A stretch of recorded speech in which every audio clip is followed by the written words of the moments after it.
Hello students and welcome to today's class. In our previous lesson, we learned on the importance of civic education 1, where we learned the importance of what the civic is. In this one, we're going to be learning the importance of civic education 2, with emphasis on things like a national orientation agency. And by the end of the lesson, you should be able to know the meaning of national consciousness, integrity and unity, as well as hindrances to national consciousness. We'll be looking at those things that holds the nations together. Meaning of national consciousness. National unity refers to a feeling of being united as a country, especially when we have different tribes, ethnic groups permeating the entire landscape of the country. It means having the feeling of pride, the feeling of oneness, a kind of identity where everyone stays together. How to promote national consciousness? At the state of being aware of one's nationality, the awareness that we are citizens of a particular country, not putting ethnicity ahead. One is the establishment of Federal Character Commission.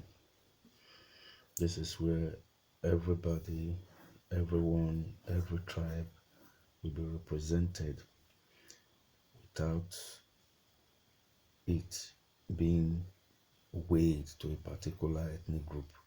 So people will feel that they are all together and represented in this body. And these are things that help to bring about bond, unity. But when ethnic groups know that they are fully represented in any federal establishment or institution or structure, they identify with it and they fully comprehend to the fact that they are not being sidelined based on being a minority group, and they are not being sacrificed at the detriment of a large ethnic group. So in terms of getting everything that is supposed to be, they are intricately part of that growing society. Another one was the introduction of the National Youth Service Corps. After the Civil War, there was a need by the Gowon administration to bring about integration, and one of it was the introduction of the National Youth Service Corps, whereby people will be able to appreciate other tribes, other groups, and it has become a permanent thing that you serve in states where the language spoken is different from yours. For example, I served in Benue. I'm from Edo State. So I was able to see their culture differently from how we used to think about them. Because a lot of people believe that, a lot of people from the south believe that everyone from the north is an Hausa person. But when you really get close, you begin to find out there are other tribes, there are other ethnic groups, and their cultures differs. The third one is the provision of infrastructures. When you provide infrastructure around the country, I don't think anybody will be too bothered to feel they are being maligned. Nobody will feel that they are not being taken into consideration. No ethnic group will feel like nothing is being done about their own. So when infrastructures are provided, creates unity. Establishment of unity schools in Nigeria. When we say unity schools, we're talking about schools that are established, and it's a special school actually, but then it is open to all Nigerians, so that each of them can benefit, each group can benefit. With Unity School, people can come to school from different places and school in the states without any problem. You create a group, create a Nigerian group. You are able to school in such school with people from other ethnic groups. People travel down to school in such places like the federal government colleges, King's College, and stuff like that. The promotion of mass-oriented programs. When programs like housing, education, health are promoted by government, it makes everybody to be part of such thing. When mass-oriented program where people react to positively, knowing that it is for their benefit, such program helps us to understand what and how good a system or a government is. And when such things are in place, it makes the prevailing government or governments to be fully accepted by the masses, or rather the generality of the people. Other ways to promote national consciousness include sustenance of civil rule. When there is periodic democratic government in place who is duly concerned, who is duly interested, who is duly working for the civil society of a nation, it helps. Another is organizing national cultural festival. When festivals are organized, it helps to identify us with who we are as a people. It gives us an identity and it makes us to be solidly identified with who we are.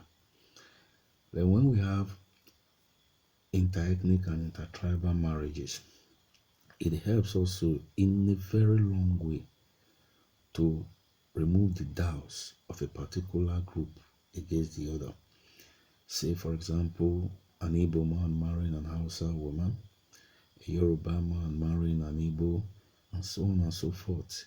It makes us to become more united, creating a bond, and making us appreciate who we are as a people, who we are as a nation, and giving us a nationalistic identity where we identify with our Nigerian root before ethnic root.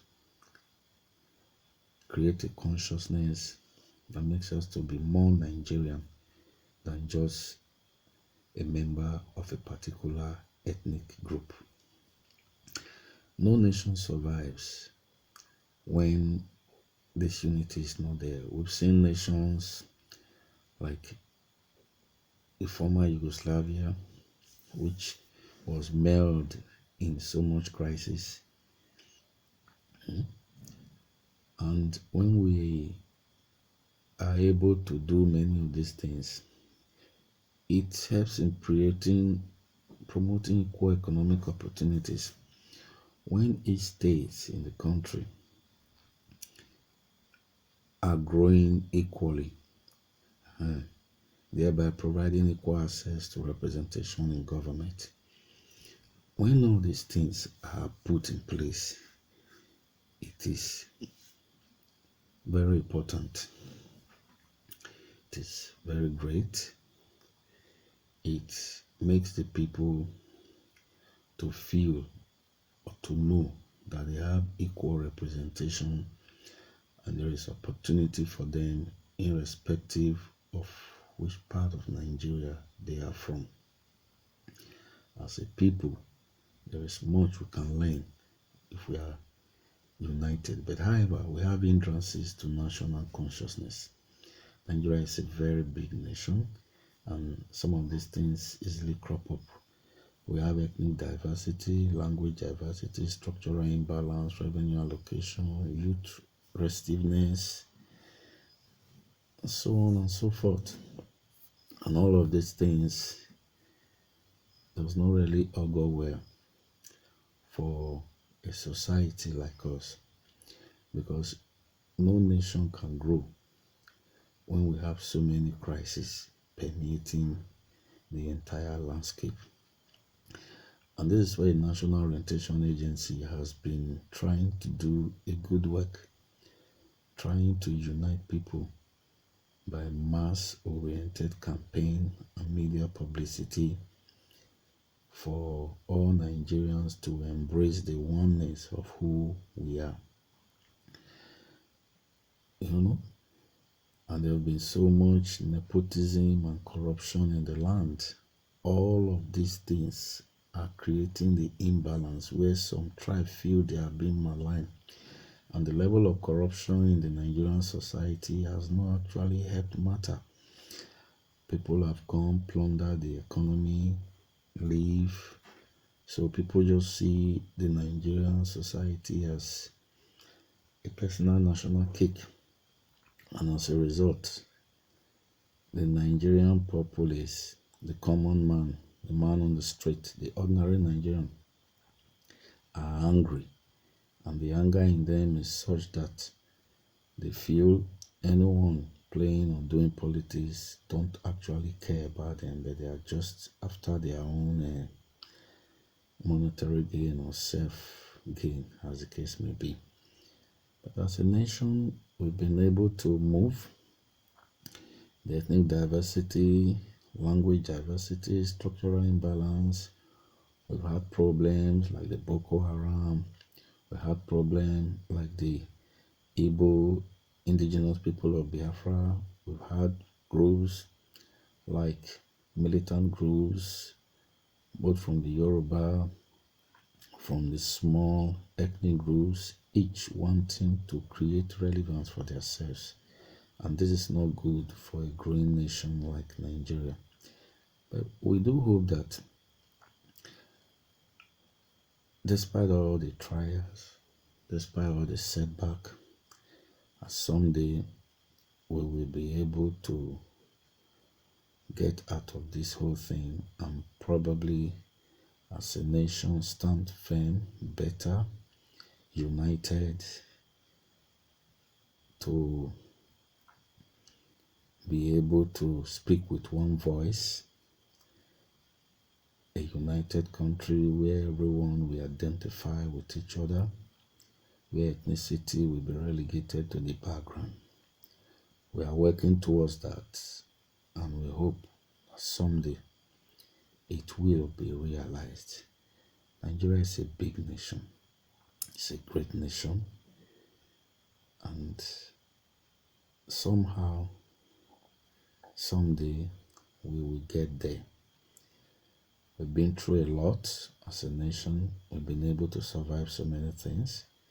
And we still believe that we will keep on surviving till we finally realize.